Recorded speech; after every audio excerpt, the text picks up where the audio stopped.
Salary after hotel management. अगर आप hotel management अभी कर रहे हैं या 2025 में करना चाह रहे हैं और फ्यूचर में देख रहे हैं कि भाई हमें सैलरी क्या मिल सकता है, तो आज का वीडियो ये आपके लिए है। तो आज के वीडियो में मैं केवल होटल्स की स्टार्टिंग सैलरी नहीं बताने वाला हूं, बल्कि उसके अलावा आपका जो QSR की सैलरी होती है स्टार्टिंग, आपका रिटेल्स की सैलरीज, उसके अलावा अब्रॉड में क्या आपको सैलरी मिल सकती है, क्रूज शिप में क्या स्टार्टिंग सैलरी मिल सकती है, इन सब चीजों के बारे में डिस्कस करूंगा।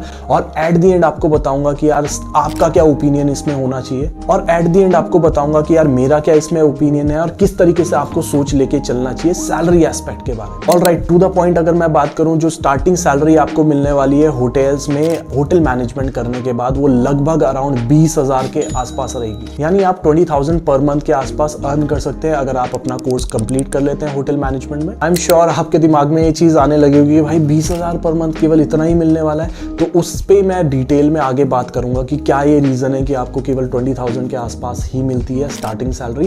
ये मैं बात कर रहा हूं केवल एक एवरेज कैंडिडेट के लिए। जो अच्छे कैंडिडेट्स हो सकते हैं, जो काफी क्रीम कैंडिडेट्स होते हैं, उनको थोड़ा बेहतर सैलरी भी मिल जाता है स्टार्टिंग में। और जो बिलो एवरेज होगा, जिसने अपने पूरे होटल मैनेजमेंट के कोर्स में कुछ नहीं पढ़ा, कुछ नहीं समझा, कम्युनिकेशन स्किल्स बहुत वीक है, तो वो शायद 10-12 हज़ार भी कमा रहा होगा। बट जो एक एवरेज स्टूडेंट होता है, जो मेजॉरिटी ऑफ द स्टूडेंट्स होते हैं, 70% ऑफ द स्टूडेंट्स, उनके लिए जो स्टार्टिंग सैलरी रहने वाली है वो भी बड़े सिटीज में लाइक दिल्ली, मुंबई में, वो that will be around 20,000 only. Now इसके बाद अगर हम बात करें क्विक सर्विस रेस्टोरेंट्स, यानी कि डोमिनोज, पिज्जा हट और मैकडोनल्ड्स जैसे अगर आप रेस्टोरेंट्स में काम करते हैं, आपको जॉब मिलती है, तो उसमें आपकी क्या स्टार्टिंग सैलरी रहेगी? उसमें जो आपकी स्टार्टिंग सैलरी रहेगी दैट विल बी अराउंड 20,000 से लेके 35,000 के बीच में। इसमें क्योंकि आपको डायरेक्ट मैनेजमेंट ट्रेनिंग प्रोग्राम ही ऑफर होता है, यानी आप 2 साल में मैनेजर बन जाते हो, असिस्टेंट मैनेजर बन जाते हो, तो आपको जो स्टाइपेंड मिलेगा या सैलरी मिलेगा that will be ranging between 20,000 to 35,000 in hand starting. इसके बाद अगर हम बात करें रिटेल आउटलेट्स की, जैसे कि आपका टाटा क्रोमा, रिलायंस स्टोर,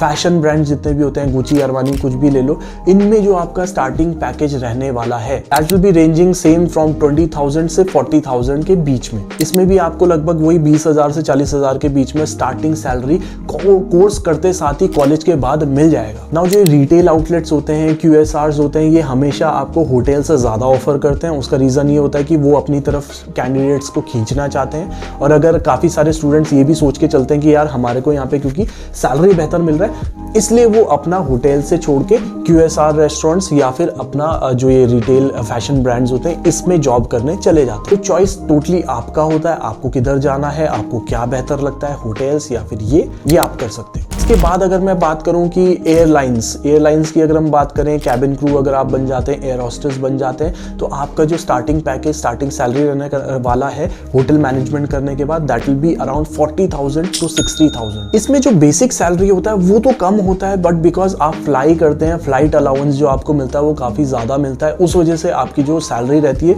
वो 40,000 से 60,000 के बीच में हो जाती है। तो अगर आप कैबिन क्रू बनने का सोच रहे हैं तो in that you can earn 40,000 to 60,000 easily in the starting. और इसके बाद अगर हम बात करें कि अगर आपको अब्रॉड में जॉब मिल जाती है 1 ईयर एक्सपीरियंस के साथ या मिनिमम एक्सपीरियंस के साथ, अगर आप अब्रॉड चले जाते हैं, अब्रॉड में मैं यहाँ बात करने वाला हूँ केवल गल्फ कंट्रीज की, क्योंकि majority of the people gulf countries ही जाते हैं। तो वहां पे अगर आपको जो स्टार्टिंग सैलरी मिलने वाला है that will be ranging around 45,000 to 50,000, यानी कि आप 45 से 50,000 के बीच में कमा लोगे। बेसिक सैलरी रहता है वो आपका 28-30,000 होता है, plus tips and service charge सब कुछ मिला के आप आराम से 40,000 to 50,000 के बीच में आराम से कमा लेते हैं, और इवन उससे ज्यादा। और गल्फ कंट्रीज में अब आप बोलेंगे यार 40-50 हजार में क्या होगा, तो वहां पे आपको अकोमोडेशन मिलता है, वहां पे आपको ड्यूटी मील्स मिलती है, तो आपका जो मेजॉरिटी ऑफ द एक्सपेंस है वो कवर्ड होता है। इस वजह से जो भी 40-50,000 आप कमाते हो वो आप लगभग बचा ही लेते हो। इसके बाद अगर हम बात करें, अगर आप मिनिमम 1 ईयर एक्सपीरियंस के साथ अगर क्रूज शिप्स में अप्लाई करते हैं और वहां आपका हो जाता है,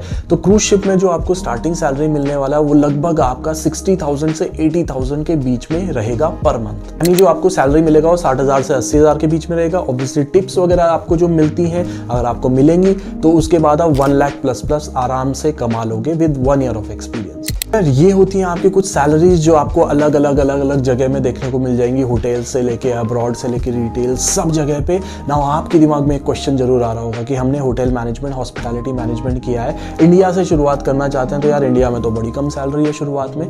तो यार उसका रीजन सिंपल है, बिकॉज आप कोर्स करने के बाद बिकॉज आपके पास एक्सपीरियंस नहीं होता है, इस वजह से क्या होता है आपको शुरुआत में जो सैलरी मिलता है वो थोड़ा कम रहता है। जैसे जैसे आपका एक्सपीरियंस बढ़ता जाता है वो सैलरी भी इंक्रीज होता जाता है। शुरुआत के ईयर्स में बिकॉज हमें मेहनत भी ज़्यादा करनी पड़ती है और सैलरी भी कम मिल रही होती है, तो उस वजह से काफ़ी बच्चे जो होते हैं, काफ़ी स्टूडेंट्स डिमोटिवेट भी होने लगते हैं। नाउ इसी डिमोटिवेशन को काउंटर करने के लिए काफ़ी सारे स्टूडेंट्स क्या करते हैं, वो होटल मैनेजमेंट करते साथ ही सीधे अब्रॉड के लिए निकल जाते हैं। अब्रॉड में जैसे गल्फ कंट्रीज़ की अगर मैं बात करूँ या कोई भी अदर कंट्रीज़ के लिए, वहाँ पे वो ट्रेनिंग करने चले जाते हैं। जो भी आपका ट्रेनिंग पीरियड रहता है 6 मंथ्स या 1 ईयर का, उसके बाद वहीं पे जॉब ले लेते हैं और अपने करियर को एक अच्छी शुरुआत दे देते हैं। तो ये भी एक ऑप्शन आपके पास रहता है, स्पेशली अगर हम गल्फ कंट्रीज़ की भी बात करें तो अगर आप होटल मैनेजमेंट करने के बाद ट्रेनिंग पे चले जाते हो तो जितना आपको इंडिया में सैलरी मिल रहा था स्टार्टिंग में, उससे ज़्यादा आपको वहाँ पे स्टाइपेंड मिल जाएगा, वो भी ट्रेनिंग के दौरान, और अकोमोडेशन, ड्यूटी बिल सब कुछ मिल रहा होता है। और एज सुन एज आपकी ट्रेनिंग खत्म होती है, अगर आपका परफॉर्मेंस अच्छा रहता है तो आपको जॉब भी वहाँ पे ऑफर हो जाएगी और आप फिर थोड़ा और बेहतर कमा रहे हो। एंड ऑब्वियसली जो इंडिया वाली मेहनत रहती है, 12-14 घंटे कई बार काम करना पड़ जाता है, वो भी आप अवॉइड कर लेते हो अब्रॉड जाके, बिकॉज वहाँ पे आपको क्या है, इतना ज़्यादा काम नहीं करना पड़ता है, आपका रेगुलर शिफ्ट ही चलती है। But it all depends. देखो शुरुआत में मेहनत तो करनी पड़ेगी, शुरुआत में आपको थोड़ा सा प्रॉब्लम भी लगेगी बिकॉज खड़े खड़े जॉब होती है, काफ़ी सारी चीज़ें, इन पर मैं बहुत बार डिस्कशन कर चुका हूँ। लेकिन अगर आपका मोटिव क्लियर है, आपका माइंडसेट क्लियर है कि मुझे अच्छा अर्न करना है, अगर आपका माइंडसेट क्लियर है कि मुझे इतने सालों में इस पोजीशन पे पहुंचना है, तो आप डेफिनेटली बहुत अच्छा करोगे। बिकॉज एक एवरेज रेस्टोरेंट मैनेजर की भी मैं अगर बात करूं, अगर जो रेस्टोरेंट मैनेजर बन जाते हैं उसकी भी अगर मैं एवरेज सैलरी की बात करूं तो 1 लाख प्लस आराम से जाती है विद ऑल द अलाउंस। एक जनरल मैनेजर की पोजीशन, जो कि बहुत हाई पोजीशन है बट स्टिल एक जनरल मैनेजर की पोजीशन पे अगर मैं बात करूं तो आराम से एक average general manager 5 star hotel का 3 से 4 लाख रुपए मिनिमम लेता है हर मंथ। उसके प्लस पैकेजेस बहुत सारे होते हैं, प्लस अलाउंसेस इतने सारे आपको मिलते हैं, होटल की गाड़ी, होटल का सब कुछ